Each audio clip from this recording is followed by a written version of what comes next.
Hey guys, welcome back to the channel. Today I'm going to be installing new front axles in my MK5 R32 with the turbo kit. My front left axle had lost most of its grease and had somewhat of a seize angle that I found out once I pulled it. It would kick for quite a while on the first, couple times through the gears in the morning, so I knew that it was time to get it replaced. Starting out, I popped the front wheels off and I removed my metal underbelly. Depending what yours is like, that part will vary.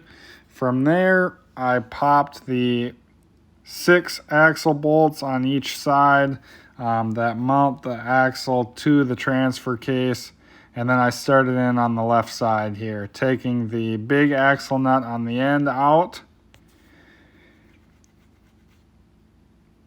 And then I popped the 3 bolts off of the ball joint and the end of the control arm. I had CJ come over and help me split the knuckle from the control arm. And from there, we pulled the end of the axle out. Here's a close-up. 3 bolts out, move that over, you can get the nose out. Those are the 6 bolts that I had to loosen. You can see all the grease that's come out of that axle. Definitely time to be replaced. From here, I had to get those 6 bolts out completely. Fumbled around finding the right connections and best way to do it. Luckily I could fit my electric ratchet in since they were already loose from earlier. That definitely sped up the process.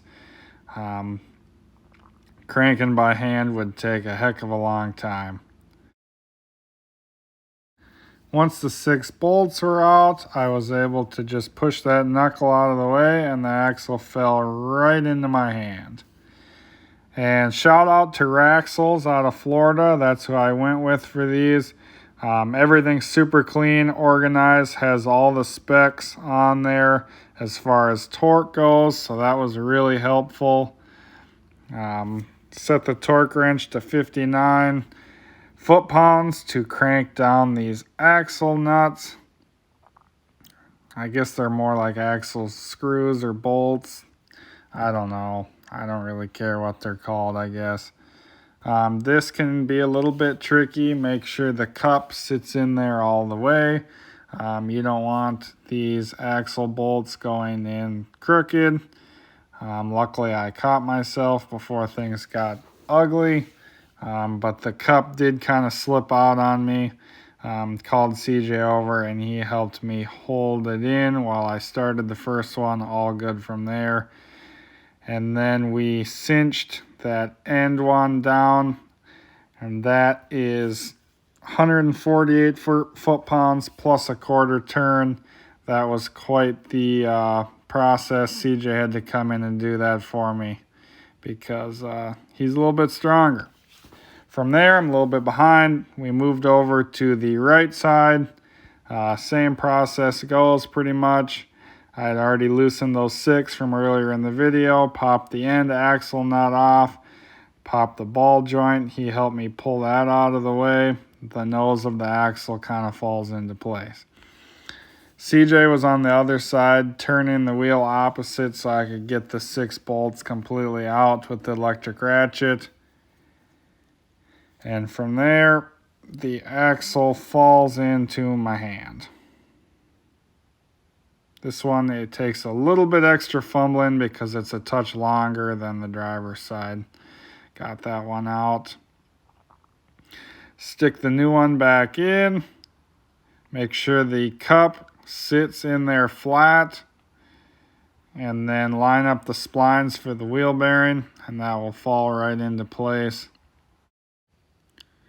Next, we're going to get that ball joint back in there.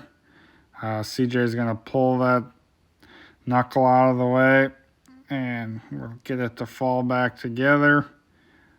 And then that's going to kind of hold the axle, pretty close to where it needs to be. And from there, we're going to get our bolts started, our 6 that mount to the transfer case. Be careful, as I said before, you're going to want those going in straight, so watch the cup and make sure it sits nice. And then we're going to get our torque wrench out and we're going to torque those to 59 foot-pounds. We found a good way instead of lowering the car and applying the brakes. CJ didn't really want to work on the Equinox anyways, so he just came over and held it with the pry bar up with the lug nuts. So that works good. And as you can see, I'm tightening the ball joint bolts back up. And from there, we are going to torque the main axle bolt to 148 foot-pounds plus a quarter turn, which is a heck of a lot. Thanks for watching the video, guys. I hope that this helps you out if you're trying to complete this job. Overall, it's really not that difficult if you have the right tools. And I definitely wouldn't want to do it without a hoist, but I'm spoiled now that I have one. They're so nice. So please don't forget to comment, subscribe, leave me a like, leave me a comment with what you think of the video. Just really looking to grow this platform. Wanting to share all the stuff we got going on with you guys. So appreciate for watching, and we'll see you next time.